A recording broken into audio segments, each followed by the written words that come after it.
ہمارے ملک کی جو صورتحال ہے وہ سب کے سامنے ہے۔ ہم یہ سمجھتے ہیں کہ حکومت اور پاکستان تحریک انصاف کے درمیان جو مذاکرات کا سلسلہ شروع ہوا ہے، ہم اسے مثبت پیش رفت سمجھتے ہیں۔ یہ بات ہم پہلے سے بھی کر رہے تھے، حکومت کی بھی یہ ذمہ داری تھی، زیادہ ذمہ داری اسی کی تھی، اور ساتھ ساتھ پی ٹی آئی کی بھی یہ ذمہ داری تھی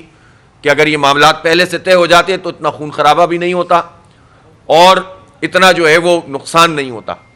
بہرحال دیر آیت درست آیت، اب ان مذاکرات کو درست سمت میں جانا چاہیے، اور دونوں طرف سے یعنی حکومت کو بھی اتھارٹی ہونی چاہیے کہ وہ مزید کسی سے نہ پوچھے اور کوئی فیصلے کرے، اور جو پی ٹی آئی کا وفد ہے اس کو بھی اتنا امپاور ہونا چاہیے عمران خان صاحب کی طرف سے کہ وہ ملک اور قوم کے مفاد میں کوئی بہتر فیصلے کر سکتے ہوں۔ پوری قوم کی نظریں ہیں اس پر کہ کسی طرح سے جو ہے حالات بہتر ہوں، لیکن ہم یہ ضرور کہنا چاہتے ہیں کہ جو بنیادی بات ہے وہ یہ ہے کہ پاکستان میں اس وقت جو حکومت ہے اس نے جمہوری قدروں کو پامال کیا ہے، اس لیے کہ اس کا وجود ہی فارم 47 کی بنیاد پر ہے۔ مجھے نہیں پتا کہ پی ٹی آئی کے ایجنڈے میں فارم 47 کی کتنی اہمیت ہے اور وہ کتنا اس کے اوپر زور دیں گے۔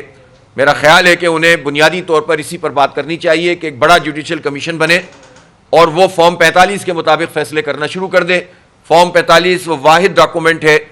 کہ جس کو کوئی چیلنج نہیں کر سکتا، اس کے اوپر ایک ایک پولنگ اسٹیشن کے نتیجے پر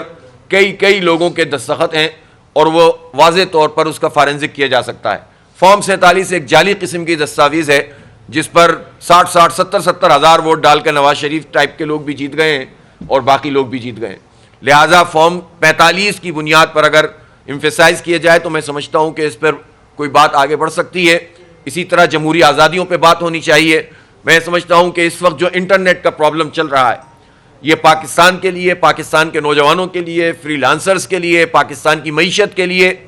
اور پاکستان میں آئی ٹی کے جو امکانات موجود ہیں اس سب کے لیے بہت اہمیت کا حامل ہے کہ اگر حکومت اسی طرح سے انٹرنیٹ سلو رکھے گی، اسی طرح فائر والز لگاتے رہیں گے، اسی طرح سے جو ہے واٹس ایپ کو سلو کرتے رہیں گے، بند کرتے رہیں گے، اسی طرح ٹویٹر بین رہے گا اور وی پی این وغیرہ کے اوپر بھی کوئی واضح چیز سامنے نہیں آئے گی تو پاکستان کی معیشت کیسے گرو کرے گی؟ پاکستان میں جو فری لانسر کام کر رہے ہیں وہ کیسے پورے دنیا کے اپنے جو آرڈرز ہیں اس کو پورا کر سکتے ہوں گے؟ پھر لوگ باہر جاتے ہیں، پھر نکلتے ہیں لوگ اور پھر پاکستان سے برین ڈرین ہوتا ہے۔ تو اس لیے ہم یہ سمجھتے ہیں کہ یہ پاکستان کے لیے بہت برا کر رہی ہے حکومت کہ وہ انٹرنیٹ کی جو سہولت ہے اس کو اس نے خراب کر کے رکھا ہوا ہے، سلو کیا ہوا ہے اور کوئی وے آؤٹ بھی نظر نہیں آتا ہے۔ جب وزیر مشیر صاحبہ سے بات کرو تو ان کے پاس بھی کچھ نہیں ہوتا اور وہ ہر کوئی ایک خاص سمت میں دیکھ رہا ہوتا ہے کہ وہاں سے اشارہ ملے تو ہم جو ہے وہ کوئی چیزیں ٹھیک کریں۔ تو میں سمجھتا ہوں یہ مناسب نہیں ہے اور یہ سلسلہ ٹھیک ہونا چاہیے۔ باقی انشاءاللہ ہم اور بہت ساری چیزیں بات کریں گے۔ میں آخر میں پھر دوبارہ اپیل کرتا ہوں کہ 29 تاریخ کو اسلام آباد میں جو غزہ ملین مارچ ہے اس میں بھرپور شرکت کی جائے تاکہ ہم فلسطینیوں کی ترجمانی کر سکیں اور پوری دنیا کے باضمیر انسانوں کو جگا سکیں۔ میرا سوال یہ ہے کہ آپ نے پوری صورتحال پہ توجہ دلائی ہے، لیکن جو ملک میں امن و امان کی صورتحال ہے، خاص طور پہ کرم اور پارا چنار کی صورتحال ہے، اس پہ آپ نے بات نہیں کی۔ دیکھیں جو کرم ایجنسی میں اس وقت صورتحال ہے وہ بہت بھیانک ہے اور مسلسل ہم اس پر بات کر رہے ہیں۔ چونکہ آج 2-3 چیزوں پہ مجھے فوکس کرنا تھا، مجھے ابھی کچھ دنوں میں وزٹ کرنا ہے، پشاور بھی جاؤں گا، آگے دیر بھی جاؤں گا، وہاں بھی تفصیل سے ہم بات کریں گے۔ اور یہ بات آپ کی صحیح ہے سوال کہ اس وقت جو کرم ایجنسی کی صورتحال ہے وہ بہت خراب ہے۔ یہ مسئلہ بہت پرانا ضرور ہے لیکن حکومتوں کا کام یہی ہوتا ہے کہ وہ بیٹھیں، اور اس وقت میں سمجھتا ہوں کہ کچھ صوبائی حکومت نے بالآخر کچھ اقدامات کیے ہیں، لیکن اس میں وفاقی حکومت اور صوبائی حکومت اور جو ہمارے ادارے ہیں ان تینوں کو کوئی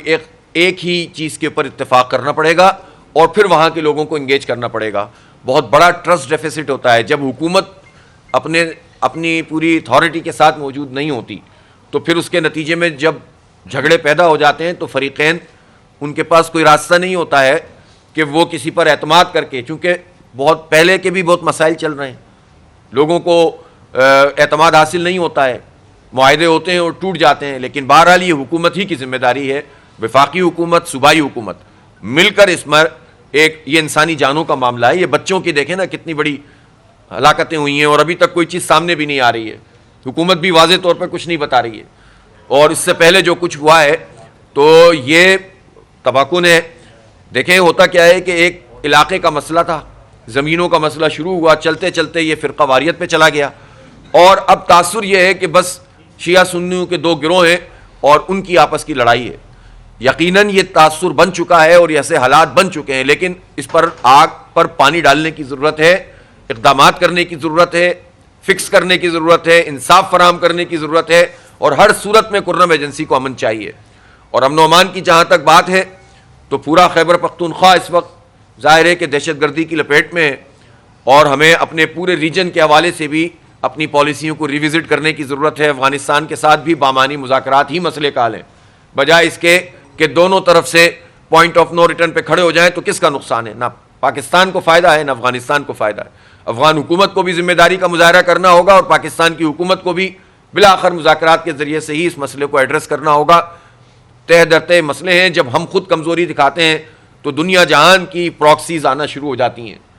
کتنے لوگوں کی نظریں ہمارے ملک کے اوپر ہیں اور وہ یہ چاہتے ہیں کہ یہاں پر امن کبھی قائم ہی نہ ہو سکے اس ریجن میں، تو ہمیں جو اپنی ریجنل فورسز ہیں ان سے بھی بات کرنے کی ضرورت ہے۔ اسی طرح سے بلوچستان کا معاملہ بھی اہم ہے، وہاں بھی بدامنی ہے، اور وہاں بھی صرف سنگل ٹریک سے مسئلہ حل نہیں ہوتا کہ آپ آپریشن پہ آپریشن، پاکستان بننے سے لے کر اب تک کتنے آپریشن وہاں پر ہو چکے ہیں، اگر مسئلہ حل ہونا ہوتا آپریشنوں سے تو ہو چکا ہوتا، انہیں انگیج کرنا پڑے گا، ان کے ایشوز کو ریزالو کرنا پڑے گا۔ سب سے بڑی بات یہ ہے کہ انہیں عزت دینی پڑے گی، پختون ہو یا بلوچ ہو یا کوئی بھی قوم ہو، جب تک آپ عزت اور احترام کے ساتھ لوگوں سے ڈیل نہیں کریں گے، ان کی عزت نفس کا خیال نہیں رکھیں گے، تو یہ مسئلہ جو ہے پھر بگڑتا چلا جاتا ہے۔ تو بہرحال حکومت ہی سب سے زیادہ رسپانسبل ہوتی ہے۔ اسلام بھی پڑوسیوں کی حقوق کا طرز دیتا ہے، کیوں نہ 29 تاریخ کو غزہ مارچ کے بجائے آپ چنار مارچ کر لیں، کیونکہ وہاں پر مسلمان ہی مسلمان کا گلا کاٹ رہا ہے۔ دوسرا سوال میرا یہ ہے کہ آپ نے افغانستان کی بات کی، تو کیا آپ یا جماعت اسلامی افغانستان میں طالبان کی حکومت کو سپورٹ کر رہے ہیں؟ دیکھیں، یہ جو آپ نے فرمایا پاڑا چنار یا خرم ایجنسی کہنا چاہیے، اصل میں دیکھیں کسی ایک علاقے کا نام لیتے ہیں تو پھر وہاں سے پھر مسئلے شروع ہو جاتے ہیں، تو ہمیں پوری خرم ایجنسی کی بات کریں۔ اگر پاڑا چنار میں زیادتی کوئی کرتا ہے تو زیادتی کرنے والے کے خلاف بات کرنی چاہیے، مظلوم کے حق میں ہونا چاہیے۔ وہ جو دوسرا علاقہ تھا صدا، ہاں، وہاں پر پرابلم ہوئی ہے تو وہاں کی بات کرنی چاہیے، اور ہمیں کم از کم اپنے تمام کنڈکٹ سے پورے میڈیا کو بھی اور پولیٹیکل لوگوں کو بھی کوئی ایسا تاثر نہیں دینا چاہیے کہ کوئی شیعہ کی ترجمانی کر رہا ہے یا سنی کی ترجمانی کر رہا ہے۔ ہم عوام کی ترجمانی کریں، ہم غریبوں کی ترجمانی کریں، کیا ہے وہاں پر، کتنے روزگار کے مواقع ہیں، اور اس کے بعد یہ حال ہو کہ لوگوں کی جانیں بھی محفوظ نہ ہوں، تو ہمیں جو ہے وہ ہر صورت میں وہاں امن چاہیے۔ اور اس کے لیے ہم جو ایفرٹ ہے، ہماری جماعت اسلامی کے جو ذمہ داران ہیں وہ اپنا کردار ادا کر رہے ہیں، اور الحمدللہ ہم پازیٹیولی دونوں، آپ کو پتہ ہونا چاہیے کہ جب وہ پہلا واقعہ ہوا تھا جس میں دونوں طرف سے کانوائے جو آ رہے تھے اور اس میں قتل عام ہوا تھا، تو جماعت اسلامی کے جو وہاں کے امیر ہیں انہوں نے باقاعدہ اپنے گھر میں، اپنے گاؤں میں سارے لوگوں کو وہاں پر رکھا تھا، حالانکہ وہ سنی علاقہ تھا اور اہل تشیع تھے، لیکن انہوں نے تمام اہل تشیع لوگوں کو اپنے گھروں میں پناہ دی تھی، رکھا تھا، اور الحمدللہ ابھی تک یہ سلسلہ جاری ہے۔ اسی طرح بعض شیعہ لوگ ایسے ہیں کہ جو ان سب چیزوں سے بالاتر ہوتے ہیں، تو وہ سنیوں کو اسی طرح سے پروٹیکٹ کرتے ہیں، اور یہی ہماری رواداری اور برادری جو اللہ تعالیٰ نے ہمیں حکم دیا ہے، اس کا تقاضا ہے، تو ہم انشاءاللہ اس کے لیے اپنا مؤثر کردار ادا کریں گے۔ لیکن اس وقت سر دست غزہ مارچ 29 تاریخ کا ہے، ہم کسی ایک چیز کو دوسری چیز سے جو نا کاؤنٹر نہیں کرنا چاہیے۔ غزہ کی جو صورتحال ہے ظاہر ہے کہ وہ بھی انٹرنیشنلائز بھی ہے،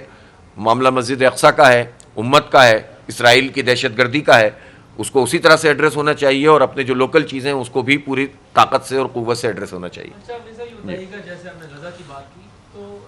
جو کچھ اب ہوا ہے ان دنوں میں شام میں جو کچھ ہوا ہے،